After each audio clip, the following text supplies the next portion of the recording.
an industry or an individual industry, high 60s to low 70s sounds like a good price to get us back to work. One more thing. You mean get us back to work, meaning you? Getting applications going through again so we can go on, promoting this industry. Sorry, can you just specify microfit or small? Yeah, all I did was talk about microfit there. And going to those percentages you had in the different categories, maybe it would just be an accumulated volume rather than just having a set amount in each area. That's just an idea. As an industry, maybe it's about time we suggested to Ontario that 1.5% of the total power requirement of this province isn't enough for solar.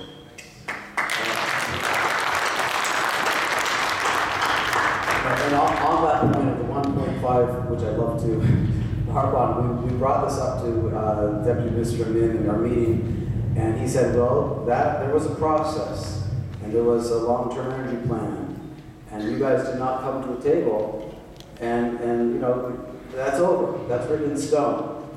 Well, nothing's ever written in stone, but again, we weren't there. We were not voicing that that's not enough. So now at least we can say, well, 1.5% is there, but it doesn't have to wait till 2030. Let's make that happen by 2020.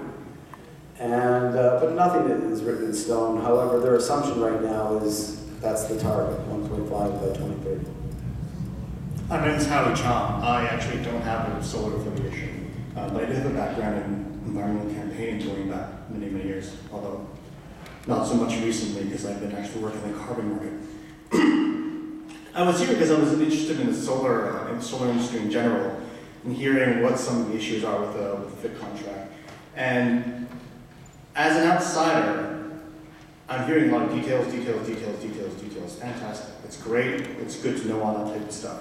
But the reality is, if the way that I look at it is, if this group wants to be taken seriously, then you got to do more than what the earlier speakers said, which is put your heads together. You got to put your money together.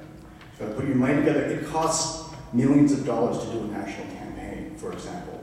Everybody in this room has a little bit of cash lying around somewhere. And so I think what you're doing, Jacob, in terms of encouraging people to join up and actually start campaigning with against the government, or for the government, or with the government, whichever term you want to use, is absolutely vital. But coming from when I was a younger kid in Giosa, we did a whole bunch of campaigning. We had zero money at all. It was individual people giving us cash and whatever we could scrounge with our laptops or whatever, right? You guys actually have the resources, so you can actually make a very, very, very big splash. And so, you gotta do what the oil producers are doing. You actually have to pull your money together and actually start making it so that next time you have a meeting like this, the environment minister and the energy minister can't afford to miss it. And that's what needs to be done. So that's my perspective on what happened.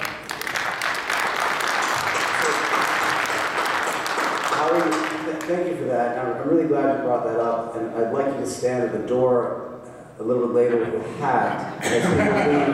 I'm actually more than happy to help out somehow. Great, but I will tell you this, it's a sad story. We've had a very hard time raising even a very little bit of money to do this on a shoestring. Part of it, there is an association. Kansas City is the established association. It has many large players who are members. And my assumption is most of the people in this room are small to medium-sized businesses that are suffering dearly and don't really have the money. I don't know, raise your hand. That's great. But the reality, if you don't raise your hand, then there's going to be a hat up there.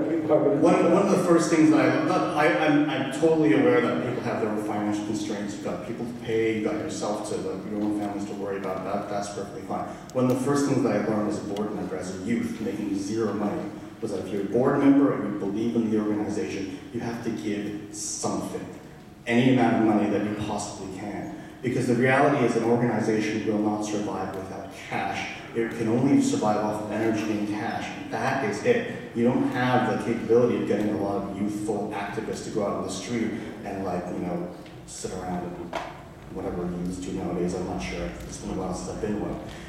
But what you guys do have is money, even if it's a small amount of money. Because the reality is, if you don't invest in the knowledge of, and in the actual communication of your point for your industry, nobody else is going to do it. And that's the way that I look at things. All right. Well, thank you. Thank you for your offer to help. So.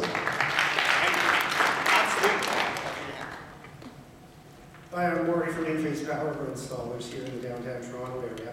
And I first came here, I was going to try to, commiserate with other people with the LDC hookup fees. And then I heard, I was going to say what a terrible waste it is to put $3,000 in.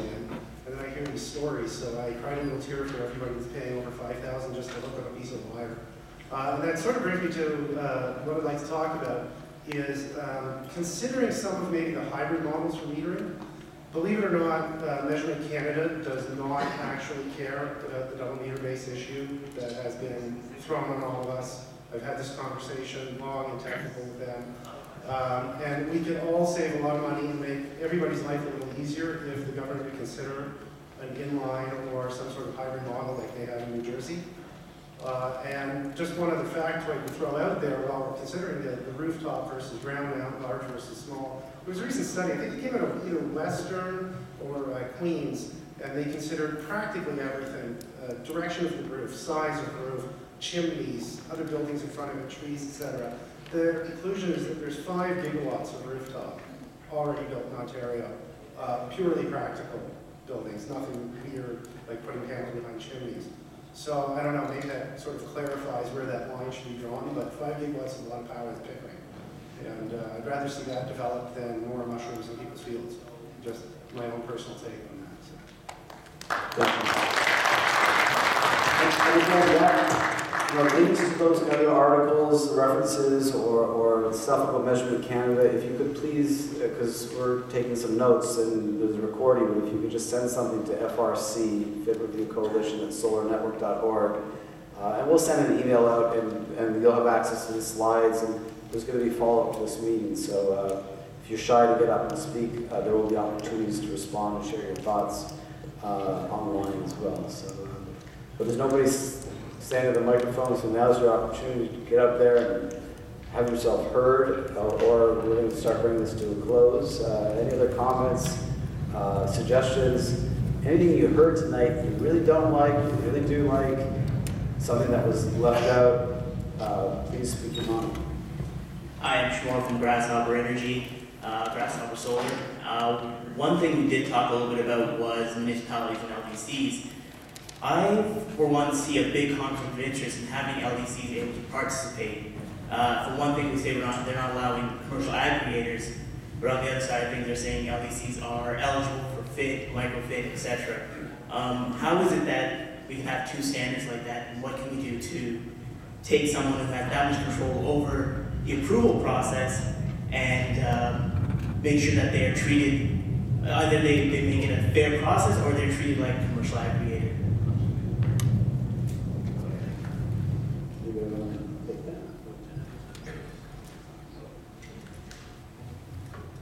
Well, I think, first of all, thank you for your question, but I think what it comes down to is influence. And I mean, the gentleman who came up earlier said it right. I mean, we need to increase our influence because the LDCs at this point have more influence than you and I. We agree with you that the process should be fair. She needs to be reminded. If all of you in this room endorse these proposals of making these processes more transparent, fair, then obviously we are adding more weight, but at some point, like the other members of this panel have pointed out, is that we will need to bring ourselves together, bring our money together as well, to have a real influence towards the public and towards the authorities. Thank you for your comment. Thank you.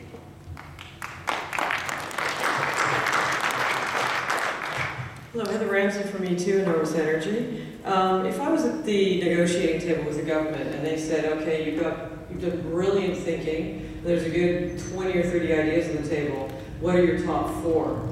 I would say 1, adjust the pricing so small businesses work.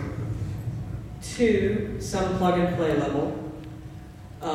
3, streamline the process. and 4 no pauses like right now. That's it. Thanks.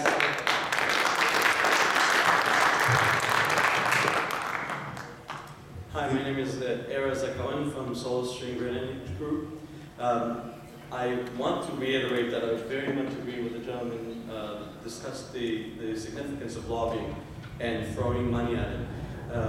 What I do believe is that it doesn't necessarily need to come from us as installation and developers companies. What I do believe is that there are a lot of other vested interested parties. For example, the people that we build turnkey solutions for, the manufacturers, right? Funding institutions. There is a lot of money in this industry right now, yet all that money is on hold. All that money is right now not being able to be further developed. And we're meeting here and we're complaining about it and we're not liking it, but I don't believe that we are doing enough and enough pain and significant effect to really get the public to understand and get the politicians to understand what it is that's at stake here and what the opportunity is for growth, both economically and environmentally. What I also believe is the significance of the associations. There are a lot of associations out there, and people get confused. I do believe that in Ontario Solar Network, in the Solar Alliance of Ontario, if, for example, some token of a membership was actually charged, it would actually encourage members to be a part of, and it would give a little bit of a budget to operate and create a significant lobby and then go after the manufacturers. The funding institutions, they have a lot of money both to make and to give, and they should be able to make, we should come in and make them accountable to invest with us, to bring this or to energize both practically and economically this program. It doesn't make sense that the government creates, in my mind, creates a program that's on one hand can look brilliant, generated or created an industry out of nothing, very much tried to resemble the German model that has been very successful. It has done everything since then to slow it down and really prevent it from being successful. And that has to change, and the change cannot come from anyone else but the invested parties, and I believe that we are accepting. Well, thank you. Yeah.